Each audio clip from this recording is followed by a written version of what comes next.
not only because you get to spend it, but also because that's what shows, that's the metric that shows the national people and big donors and everything else that you're a serious candidate, and this is a seed to pay attention to.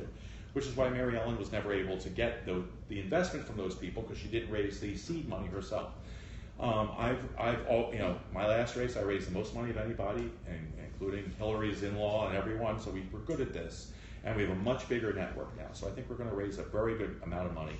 But I need more, because the more I have, the more people from all around the country take us. Beyond money, though, it's not just money.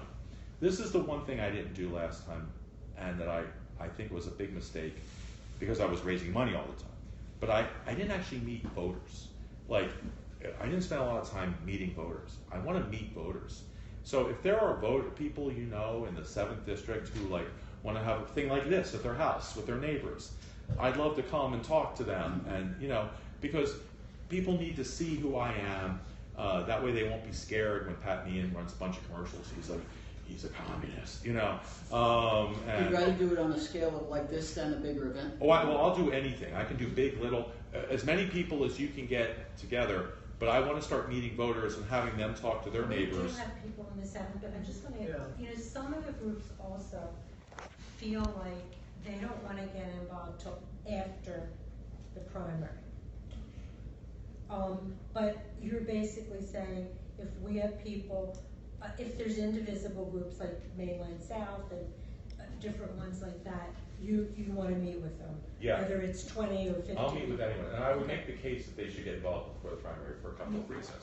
But the main one is that, as you say, it's never easy to beat a Republican incumbent. Okay, it's never a cakewalk, and so we need to actually focus on that. And the Republicans get this. Democrats are real big on process, and not to be flippant, but we love to get together, we love to talk, we like to eat hummus, we like to sing "Where Have All the Flowers Gone," and that's all great. But at the end of the day, the Republicans are like, we got to win this freaking election, okay? And we need to be more like them in that regard. They're very good at that, and that's why we're don't control anything anywhere. So let me. And you're next, but let me just. If it's for me, I'm not here. But so I would make the case that this is the first time since Brian Lentz and when he was the first person when it was an open seat to run against me, and Brian was a serious candidate. The problem is Brian ran in a Republican tsunami year. It was just a horrible year to run. All right, but this is the first time since then we've had a top-tier candidate, and again, because of my network and experience, not because I was any better than anyone else, but if I was running for president, I would not be a top-tier candidate. But it is when we have an opportunity, it's important. Like, let's start trying to win this race, okay? And I know that's self-serving, but I think that's what we need to do. Did I answer all your questions? Democratic Party, just like how much do you think grassroots groups should work with the Democratic Party? Well, I think to the extent they coordinate, great. To the extent that the Democratic Party is either unresponsive or busy with something else or whatever, go out and do it. I just met with a great Indivisible group from Philly, or a Indivisible-esque group from Philly. They're terrific, and they want to help. And so let's get going. There was all this energy that never got unleashed during the Hillary campaign because people thought, oh, she's going to win anyway, and I don't love her. So, and Obama's been there, and nothing bad's ever going to happen. So there was a lot of energy that just went, and people voted, but they didn't knock doors, they didn't make calls, they didn't give money, and at the end of the day, we can't let that happen again. Our energy, we have to unleash this energy.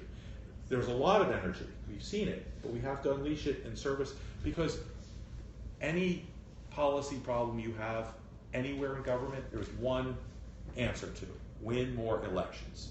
3 words. That's because nothing else changes policy except changing the people who vote for the policy. That's the only thing that matters. And just again, if anyone wants to sign up, donate, volunteer, whatever, votedaylin.com. You go to that. It's just votemyname.com. and all your dreams will come true. But anyway, you had a question, sir. I'm sorry. Well, I didn't exactly call it a question. I am in the 7th district. Oh. We are, I'm in Haverford Township. We are actively trying to gin up the energy of the Democrats who tend not to turn out in these off-year elections. And I know you guys, if you're in the 2nd district, you don't really have to worry about this. But we are out 2 to 3 times a year in the neighborhood, talking to people, dropping off leaflets, this, that, and the other thing. If you think it doesn't matter, it does matter. We had a huge, we're having the off-year elections this year, and there was a huge bump in the Democratic turnout, largely a result of people getting out and talking to their fellow, just talking to their neighbors. So who's the we? Are you organized as a resistance group, or? I'm affiliated with the Democrats in the 6th Ward in Haverford Township.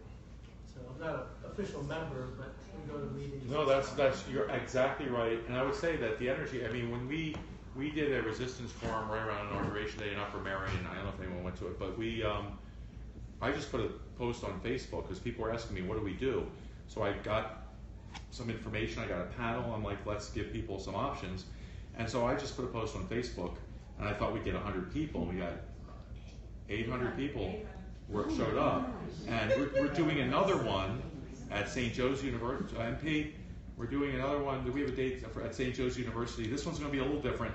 I even thought of a slogan, from protest to progress. See what I did there? Alliteration. But we're going to do it in September, October? October. We'll let everyone know. October 14th. It's going to be a little different. It's not just going to be me speaking about what we can do. We're actually going to have breakout sessions with experts training people how to organize, how to protest, how to fundraise, all of those things. So, we want to keep this going. We can't become complacent. Yes, sir.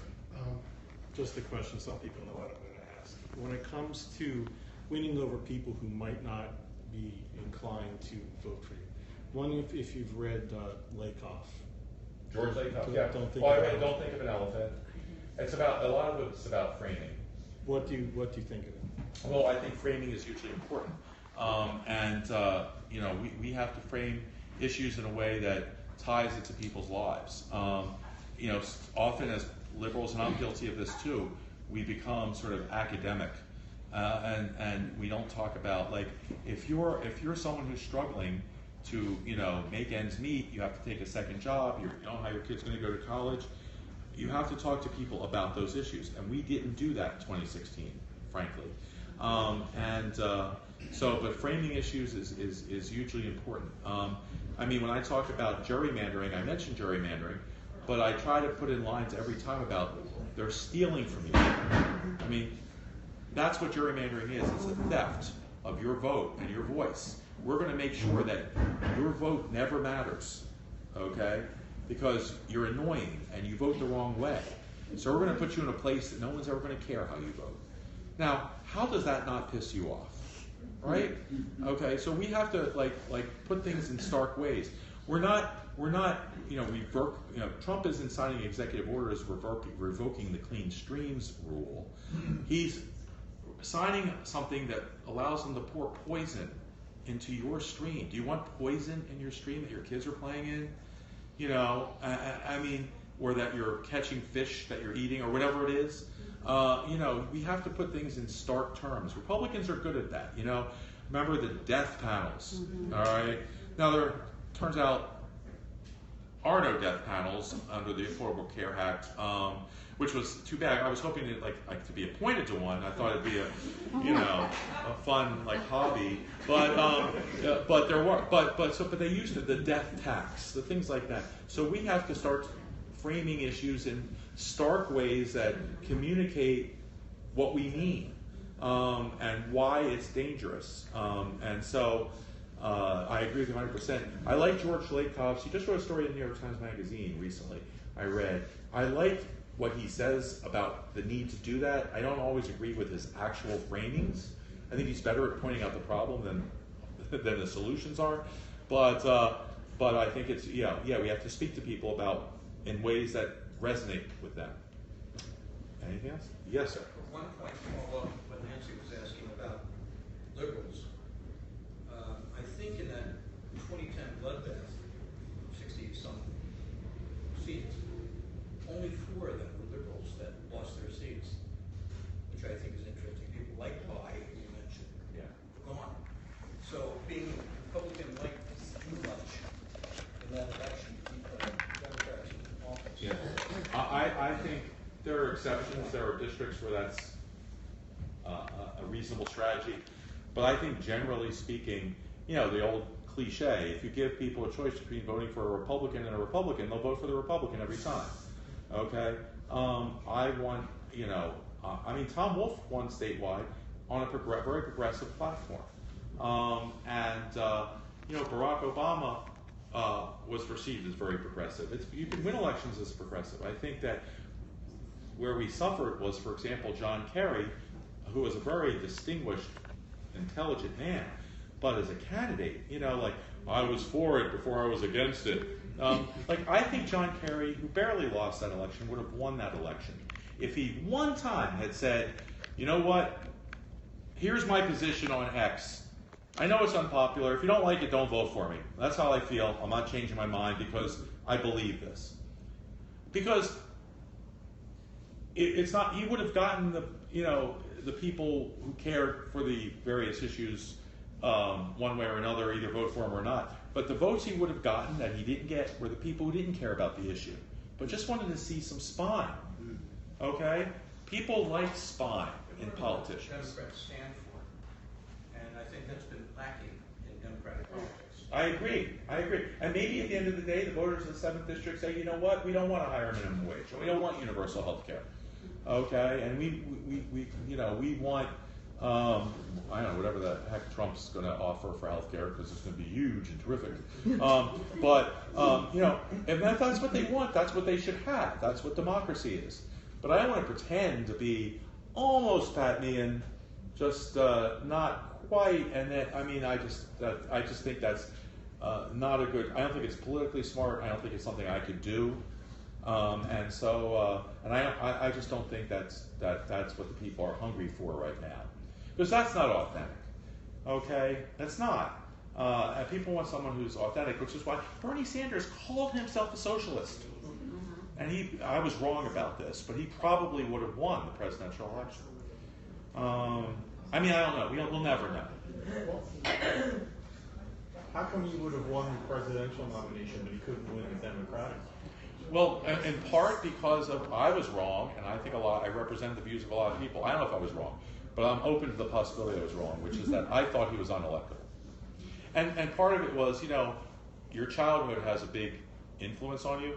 And my first election that I cared deeply about every day, followed it, was George McGovern, who I adored and got to know later in life. But he was perceived as this crazy liberal, and he lost 49 states. And I'm like, well, you got to have a Bill Clinton, to win.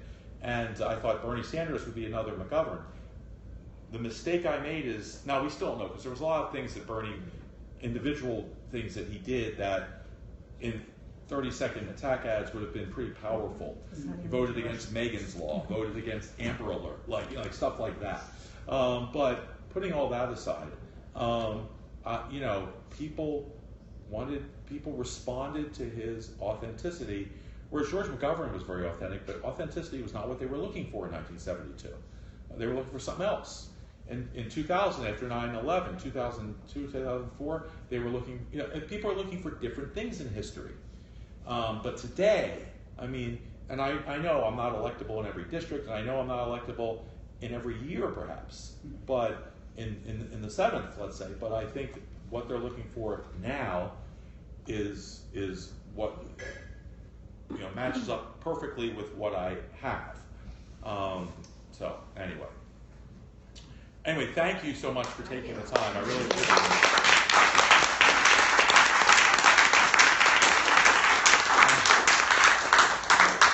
How many likes we get? Millions. Millions, 3 okay. million.